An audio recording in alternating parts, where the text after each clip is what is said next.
Hello tout le monde, aujourd'hui on se retrouve pour une nouvelle vidéo et aujourd'hui on va faire un renforcement en semi-permanent avec un baby boomer marron.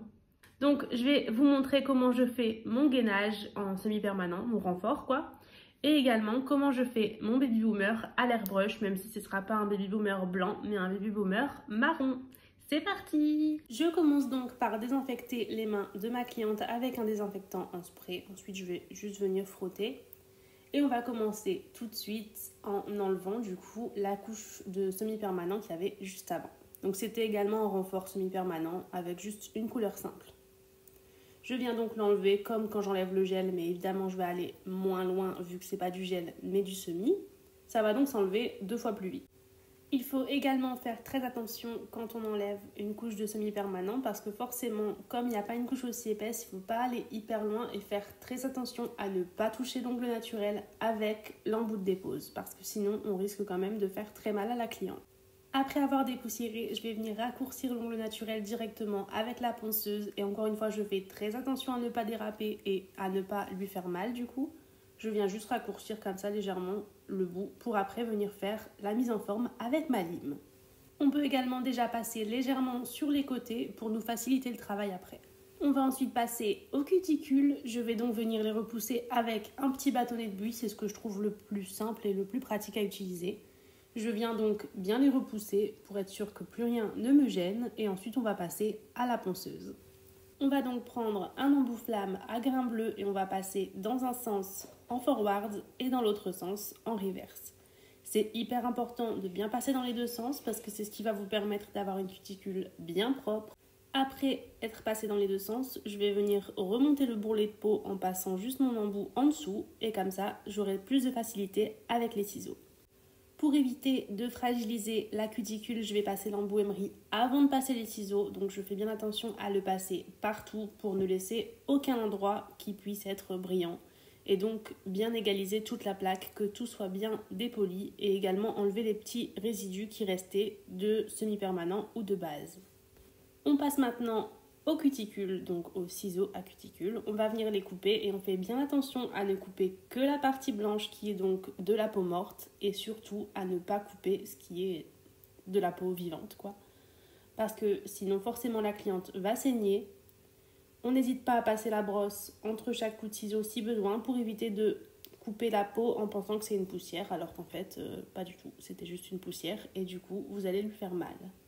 Ensuite, je passe au spray. Là, c'est un spray de cleaner que je viens mettre partout et je vais venir frotter avec un petit pinceau pour enlever toutes les poussières qui pourraient rester dans les cuticules.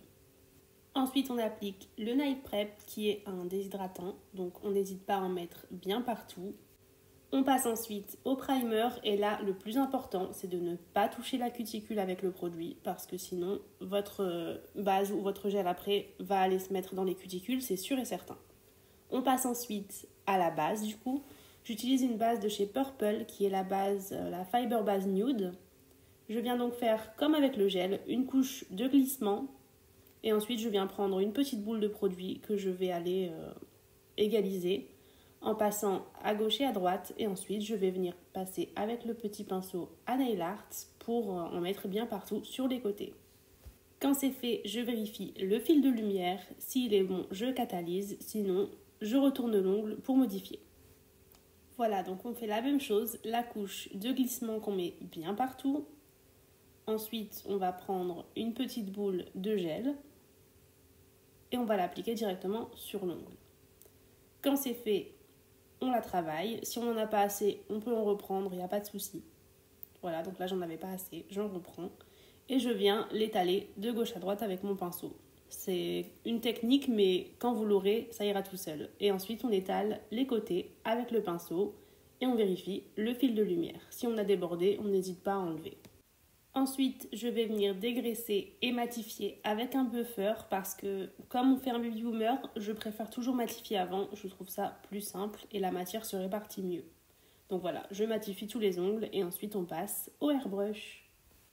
Donc pour le airbrush, je vais venir mettre un peu d'acétone dans un petit gobelet et y ajouter le vernis de la couleur choisie par la cliente. Donc là c'était un marron. Et une fois que ça me paraît correct, je vais venir prendre un pinceau que j'ai dédié uniquement à mes mélanges et je vais mélanger bien. Une fois que ça me paraît correct, on va passer à l'airbrush. On vient donc mettre notre mélange dans le airbrush et ensuite on va tester. Donc la première chose, c'est de d'abord passer un petit coup comme ça, donc pour bien mélanger à l'intérieur. Et ensuite on teste. Là, c'est clairement pas assez opaque. On va donc remettre du produit à l'intérieur, remélanger et retester jusqu'à ce que ça soit assez opaque à mon goût. Ensuite, on passe aux choses sérieuses. Donc, je vais venir faire des petits allers-retours de gauche à droite en tirant légèrement sur la gâchette. Surtout, ne tirez pas trop fort parce que sinon, ça va forcément en mettre beaucoup trop. Donc, on y va délicatement et on teste. Et en réalité, c'est en testant que vous allez voir et que vous allez comprendre comment ça fonctionne. Généralement, je protège les cuticules de ma cliente, mais vous allez voir que je vais venir les frotter juste après pour éviter du coup que ça reste dans ses cuticules. Et surtout, ne catalysez pas si vous n'avez pas frotté les cuticules parce que ça va rester. Donc voilà, là je mets une deuxième couche. Bon, apparemment je vous ai pas montré que je frottais les cuticules, mais je l'ai fait. C'est hyper important, ne passez pas cette étape surtout. Et vous voyez que le baby boomer est bien dégradé et qu'il est assez joli. Il aura donc suffi juste de 2 couches catalysées entre chaque et voilà, c'est suffisant, on peut passer au top coat. Pour le top coat, je mets quand même une couche assez épaisse pour bien protéger du coup mon dégradé et pour que ça brille plus évidemment. Et je me fie aussi au fil de lumière. Il faut qu'il soit très propre, sinon je n'hésite pas à retourner la main de la cliente 10 secondes avant de la mettre dans la lampe pour avoir un fil de lumière parfait. Une fois tout ça terminé, je reprends ma lime et je vais revenir faire légèrement les bords pour bien affiner et bien enlever ce qui aurait pu dépasser.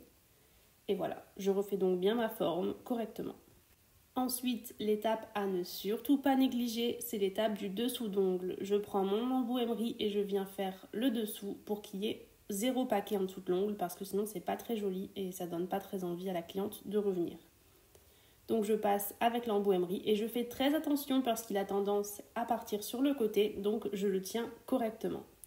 Ensuite je passe une petite brosse avec une petite mousse nettoyante pour bien enlever tout ce qui est poussière et tout ça. Et je viens frotter ensuite. Et vous allez voir que ça termine parfaitement le travail et c'est tout propre, tout beau et tout brillant. On passe maintenant à la dernière étape de la pose qui est l'huile à cuticule. J'essaye de ne pas en mettre trop et ensuite je l'étale avec un petit pinceau pour bien en mettre partout. Et voilà, on a donc terminé la pose. J'espère que le résultat vous plaît et que ça vous aura aidé et on se retrouve très vite pour la prochaine vidéo.